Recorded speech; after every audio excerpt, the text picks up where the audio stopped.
nyilvánvalóan óriási, úgyhogy még nagyon sok látnivaló lehet itt. Amire nem vagyunk annyira kíváncsiak, ezt elmondhatjuk. Nem vágyunk vissza ide az országba. 중국으로 여행을 간 이 헝가리 부부는 중국에 다시 가지 않겠다는 발언 하나로 중국인들을 화나게 만들었는데요. 항상 중국에게 돈을 받고 여행을 가서 좋은 말만 뱉어내는 유튜버들만 보던 상황에서 진실을 말하는 외국인들을 보니 참을 수가 없었던 모양입니다. 그도 그럴 것이 중국인들은 중국에 여행을 와서 긍정적인 리액션을 한 외국인들의 영상을 모아서 즐겨볼 정도인데요. 하나같이 중국에는 단점이 없으며 중국이 최고의 나라라고 찬사하는 경우가 많았습니다. 특히나 이런 영상에서는 144시간 무비자 환승에 관련된 이야기가 굉장히 많은데요. 이 제도는 외국인들이 중국으로 많이 유입되게 하려고 캐나다, 영국 등 54개국을 대상으로 날짜와 좌석을 지정한 다른 나라 항공권을 소지할 경우 중국 무비자 입국을 가능하게 하는 정책입니다. 중국에 갈 때마다 비자를 발급받아야 하는 외국인들의 부담을 덜어주는 내용이나 많은 외국인들이 모르니 이것을 홍보하고 있는 것인데요. 그러면서 중국의 시스템, 외형 등을 칭찬하는 모습을 자주 보여줍니다. 중국이 생각보다 첨단 문물을 가지고 있는 선진국이라는 것에 강조하는 겁니다. 하지만 이들은 어딘가에게 스폰서를 받고 여행을 하는 유튜버들인데요. 그렇다 보니 여행에 대한 단점을 말하지 않고 장점을 극대화시켜 말합니다. 그래야 많은 사람들이 여행을 가고 싶어하고 스폰서의 어플 혹은 제품을 사용할 테니까요.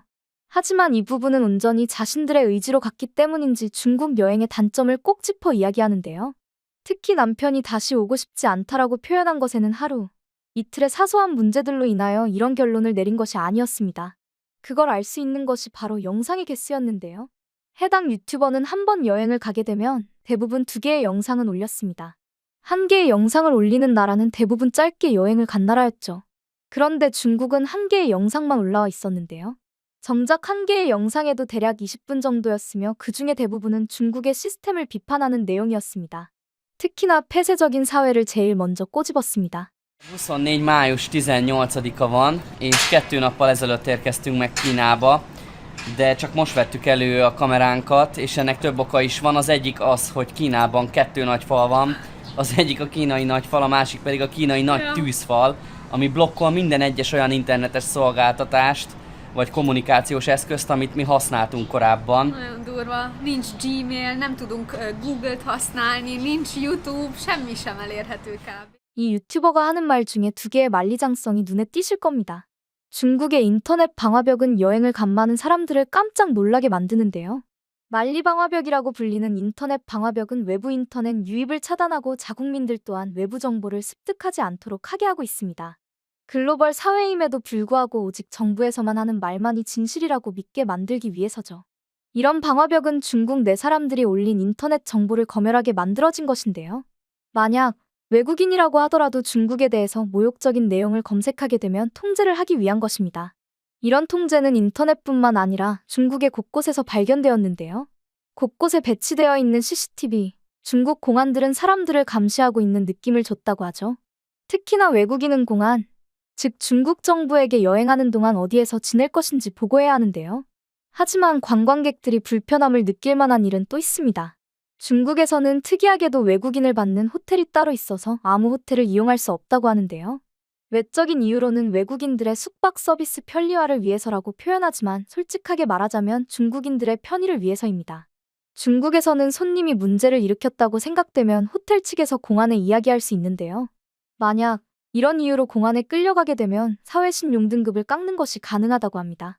참고로 사회신용 등급은 법과 규정, 윤리 헌장 등을 바탕으로 운영되는데요. 등급이 낮다면 은행과 관련된 업무뿐만 아니라 구직활동, 항공권 예약 불가 등의 제재를 받는 시스템입니다. 말 그대로 국가에서 한 사람의 평가를 내리는 것인데요. 중국인들은 사회신용 등급이 깎이면 자신에게 손해라는 것을 알기에 이런 호텔에서는 몸을 사린다고 하죠.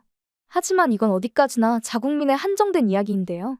그렇기에 호텔에서는 외국인이 문제를 일으키게 되었을 때 자신들이 고스란히 피해를 받는다고 생각하고는 외국인들을 받기를 꺼리는 것입니다. 더군다나 많은 숙소에서는 영어를 하는 직원이 많지 않아 의사소통에 불편한 경우가 많다고 하는데요. 일부러 외국인을 받는 호텔로 따라 선정해놨지만 그곳에서도 영어를 하지 못해 불편함을 초래하는 경우가 많다고 합니다. 한마디로 외국인을 위한 배려 따위는 존재하지 않는 것이죠. 이 부부 유튜버의 시련은 여기서 끝이 아니었는데요. 바로 대중교통 이용에도 문제가 생겼습니다. 현금으로 구매하려고 했으나 불가능하여 다시 창구로 가서 문의하는 등 오랜 시간을 지하철표를 발권하기 위해서 안간힘을 썼는데요. 많은 분들이 알고 계시겠지만 중국에서는 구걸도 QR코드로 한다고 알려져 있을 정도로 현금에 대한 불신이 깔려 있습니다.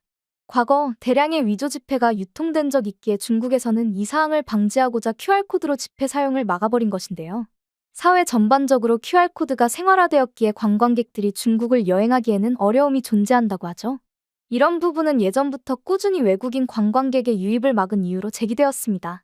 하지만 위조 지폐를 막을 별다른 방법이 없는 관계로 여전히 QR코드를 사용하고 있는데요. 그 덕분에 중국은 자신들이 다른 나라에 비하여 현대화되어 QR코드를 사용한다며 긍정회로를 돌리고 있는 중이라고 하죠. 그렇다고 이 부부가 문제점만 이야기한 것은 아니었습니다. 다양한 곳을 둘러보며 중국의 아름다움을 경험하고자 했는데요. 특히나 공자묘, 라마 사원같이 중국의 옛 모습을 느낄 수 있는 장소를 주로 여행했습니다. 대부분 현지를 느낄 수 있도록 대중교통을 이용했으며 어느 정도 익숙해진 모습도 보여주었는데요. 하지만 이런 과정에서도 불편한 점이 있었다고 합니다. 몇몇 관광지는 미리 예약을 하고 현장에서 발권을 해야 들어갈 수 있었던 것인데요. 만약 미리 여행 계획을 짜놓지 않았던 관광객이라면 난감한 일이 벌어질 수 있는 상황이었던 것입니다. 이렇게 이동을 할 때마다 중국인들의 모습도 눈을 찌푸리게 만들었다고 하는데요. 사람들이 많은 곳임에도 불구하고 침을 뱉거나 배를 보여주는 등 이해할 수 없는 행동들이 많았다고 하죠. Befögés, köpködés, szürcselés, csámcsogás. 결국 해당 여행 영상은 중국인들을 분노하게 만들며 이 유튜버들에 대한 질타로 이어졌는데요. 정작 해당 유튜버의 본 영상에는 중국을 여행했던 외국인들의 공감하는 댓글들이 줄줄이 달렸습니다. 저도 중국에서 같은 느낌을 받았어요. 아주 잘 표현하셨네요. 제 생각에는 러시아인 다음으로 중국인이 세계에서 가장 나쁜 관광객 같아요. 종종 그들 자체가 최악이라고 생각되지만 이것이 실제 공산주의이기도 합니다. 농담처럼 보입니다만 어떻게 상대적으로 선진국이 2024년에 이렇게 될 수 있는지 이해해보세요. 당신들이 다른 나라에서는 이런 문제들을 겪지 않고 즐거운 시간을 보낼 수 있으면 좋겠네요. 영상들을 통해 많은 것을 배울 수 있어서 좋았어요. 댓글들은 하나같이 해당 유튜버가 중국에서 너무 힘들었겠다며 위로하고 있었습니다. 하지만 중국인들이 더 화가 날 만한 일이 발생했는데요. 바로 이 부부가 다음 목적지를 한국으로 선정한 것입니다. 심지어 한국이 너무 기대된다고 한 것에서 더 난리가 난 것인데요. 그리고 이 부부는 다시는 오고 싶지 않다라고 이야기했던 중국과는 다르게 한국에서 시종일관 웃는 모습을 보여주었습니다. 심지어 일부, 2부로 나눠서 자신들이 보고 즐긴 것들을 공유해 주었는데요. 특히나 한국 음식부터 시작하여 도심 안에 있는 청계천을 칭찬하는 그들의 모습은 중국인들을 화나게 만들었습니다.